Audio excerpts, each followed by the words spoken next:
Salam marketing dan kewirausahaan. Ketemu lagi dengan saya pada video hari ini, kali ini yaitu komunikasi lintas budaya. Oke, pada video sebelumnya kita sudah membahas bahwa dalam menyusun pesan bisnis, salah satu yang kita perhatikan adalah analisis audiens. Nah, ketika melakukan analisis audiens itu, eh, yang salah satunya yang harus menjadi perhatian kita adalah bahwa manusia itu berasal dari daerah yang berbeda-beda. Dia dibesarkan dengan kebiasaan yang berbeda-beda pula sehingga mereka akan memiliki budaya yang berbeda-beda pula. Nah, makanya ketika kita akan berkomunikasi, kita juga harus memperhatikan budaya audiens yang akan kita tuju tersebut. Oke, budaya itu adalah pikiran dan hasil karya manusia yang kemudian dijadikan acuan dalam dia itu bertindak, dalam dia itu berpikir, dalam dia itu lain-lain begitu ya. Nah, seperti kita, yang namanya budaya itu ya berbeda-beda. Sesuatu yang di sini, misalnya di Sumatera Barat ini atau di Padang ini, sesuatu yang biasa saja, di luar bisa jadi sesuatu yang membuat orang tersinggung gitu. Dan sebaliknya, sesuatu yang di luar biasa saja, tapi di kita di Sumatera Barat atau bagi orang Minangkabau itu menjadi sesuatu yang tidak sopan. Misalnya, kalau orang Barat, ya kan, menyapa seseorang itu pakai tangan kiri saja mungkin tidak apa-apa. Tapi bagi kita, mungkin Indonesia ya, kalau misalnya menyapa seseorang dengan tangan kiri itu akan akan tersinggung gitu. Mungkin ada yang masih ingat ketika Presiden Obama atau George Bush datang ke sini, dia itu mengadakan konvoy, kemudian dia ini dadah-dadah pakai tangan kiri gitu, ya kan? Kalau seandainya orang kita yang seperti itu, wah mungkin mobilnya bisa dilempari. Nah, eh itulah yang dimaksud dengan komunikasi lintas budaya. Jadi komunikasi itu pasti ada noise. Komunikasi itu pasti ada pasti akan ada miss-nya. Ketika kita melakukan memahami komunikasi lintas budaya ini, maka kita berusaha untuk menghilangkan miss tersebut seminimal mungkin. Nah, jangankan antara Indonesia dengan Amerika, misalnya antara Kota Padang dengan Bukit Tinggi yang jaraknya hanya sekitar 90 kilo, dan kalau kita berkendara bawa mobil misalnya, kita dari Padang ini ke Bukit Tinggi mungkin hanya sekitar 2,5 jam, itu budayanya sudah berbeda. Dari segi bahasa saja misalnya, bagi orang Bukit Tinggi kata lita itu adalah lapar, tapi bagi orang Padang, lita itu adalah capek atau lelah. Nah, saya sebagai orang Bukit Tinggi dulu tahun 2002 pertama kali ini menetap di Padang. Nah, bercerita dengan orang Padang, aduh saya lita katanya. Saya kasih makan nggak mau, dia maunya istirahat. Nah, itulah perbedaan budaya walaupun jarak daerahnya sedikit. Antara orang pesisir dengan orang daerah pegunungan itu juga berbeda gitu ya. Nah, budaya ini apa yang budaya ini apa yang dipengaruhinya? Di antaranya nilai-nilai, norma-norma, peraturan-peraturan, gagasan, kemudian tingkah laku manusia. Jadi ketika kita akan melakukan komunikasi kepada siapapun, kita harus pahami dulu budaya mereka itu seperti apa. Oke, budaya itu secara keseluruhan sebenarnya ada 3 tingkatan. Yang pertama budaya formal. Budaya formal ini adalah sebuah budaya yang sudah turun-temurun, kemudian sudah ya sudah resmi gitu menjadi budaya suatu daerah atau suatu suku gitu. Misalnya seperti di Indonesia kita pakai bahasa Indonesia. Bahasa Indonesia itu kan formal. Maksudnya formal ada aturannya, ada ininya, ada tata bahasanya. Kalau kita berbahasa Indonesia dengan baik yang benar, itu ada aturan-aturannya. Sementara kalau kita berbahasa gaul, itu bukan bahasa formal, maksudnya bukan sesuatu yang diformalkan karena selalu berubah dari masa ke masa. Kalau saya kecil dulu bahasanya bahasa prokem namanya, bahasa ini. Kemudian ketika saya sudah remaja atau saya sudah kuliah, bahasa gaul. Kalau sekarang nggak tahu lagi ada bahasa apa sekarang. Tapi kalau budaya yang resmi, budaya yang formal itu bahasa Indonesia. Atau misalnya eh, masuk kelas jam 8 misalnya. Nah, kenapa kok jam 8? Ya karena sudah formal, orang di Indonesia ini masuk kerjanya jam 8. Berbeda dengan di Amerika misalnya, orang di sana masuk kerjanya jam 9. Jadi kalau budaya formal itu sudah budaya yang sudah resmi. Setiap daerah itu punya budaya yang berbeda-beda. Oke. Kemudian setelah formal ya tentu informal ya. Jadi budaya yang menjadi kebiasaan saja, tidak menjadi resmi, tapi sudah jadi kebiasaan saja. Misalnya begini, kalau kita berjanji dengan orang di Indonesia ini, misalnya kita berjanji jam 8 pagi misalnya, maka jam berapa kita siap-siap? Nah, kalau Anda orang Indonesia, mungkin Anda akan siap-siapnya jam 9, ya kan? Kemudian jam 10 berangkat. Jam 11 kita sampai. Teman kita datang jam 12. Nah, itulah budaya orang Indonesia. Itu bukan budaya formal, tapi budaya informal. Atau bisa misalnya begini, memanggil seorang itu dengan namanya. Tapi kadang-kadang namanya dalam pergaulan, kita akrab dengan teman, kadang-kadang kan ada manggil nama teman itu dengan nama panggilan yang lain misalnya. Nama apa namanya? Nama informalnya ya, nama panggilannya. Nah, itu namanya budaya informal atau budaya apa ya? Pokoknya budaya itu yang kebiasaan yang sebenarnya tidak formal tapi sudah jadi kebiasaan saja gitu. Misalnya kita di Indonesia makan nasi gitu. Kalau tidak makan nasi maka tidak makan. Padahal kalau sumber karbohidrat yang lain kan bisa saja. Dan pengaruhnya terhadap tubuh kita mungkin bisa jadi lebih sehat. Nah, itu namanya budaya informal. Kemudian tingkatan yang ketiga yaitu budaya teknis. Budaya teknis ini hampir sama dengan budaya formal namun lebih menekankan kepada alasan logisnya. Kenapa gitu. Misalnya kita masuk kelas jam 8 pagi atau kalau di UNP mahasiswa saya masuk kelas itu jam 7 pagi sekali. Kenapa? Ya karena dalam satu hari itu diusahakan sekian SKS misalnya. Pagi itu dapat 3 SKS, jam 10 bisa 3 SKS, kemudian istirahat, siang makan, ya kan, sholat dan lain-lain sebagainya. Siangnya masuk jam 1.20. Ya ada alasannya, ada hitung-hitungannya. Kenapa kok jam 7 dapatnya? Ya karena sudah dihitung SKS-nya. Kalau kita masuk jam 8, bisa jadi nanti kita istirahatnya jam 2 atau pulang paling sore nanti jam 7 gitu.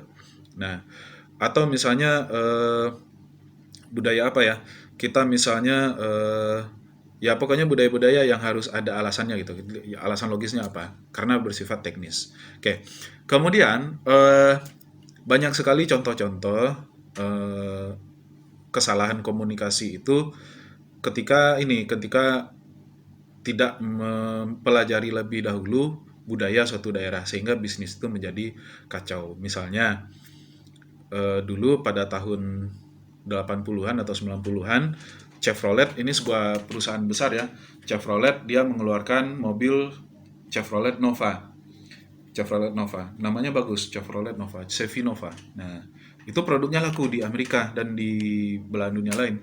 Tapi entah kenapa perusahaan besar ini bukan perusahaan kecil tapi perusahaan besar, Chevrolet, mereka lupa gitu mengecek ke daerah lain ini bahasanya apa gitu. Ternyata di Amerika Latin, Nova itu artinya no go, artinya tidak jalan.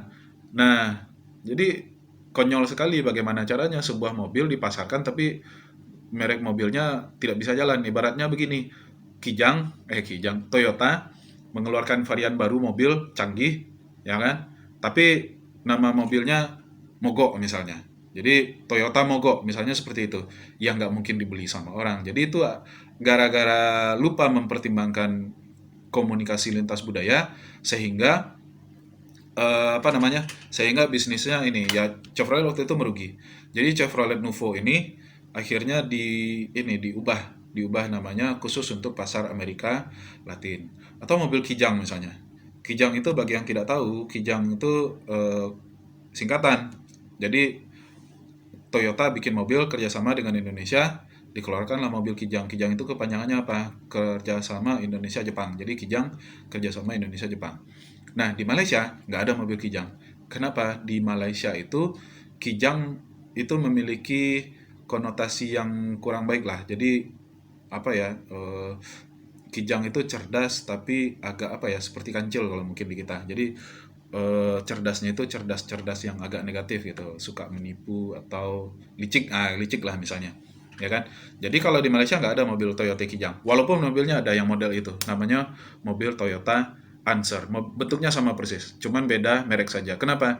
Karena Toyota sudah mempelajari komunikasi lintas budaya. Kalau di Indonesia mobil Kijang bisa, Kijang kalau di Indonesia kan citranya adalah binatang yang gesit ya kan, binatang yang apa bagus lah gitu. Tapi kalau di Malaysia punya konotasi yang berbeda.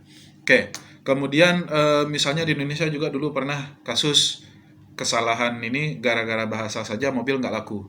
Mobil rakyat atau MR. Ya, MR.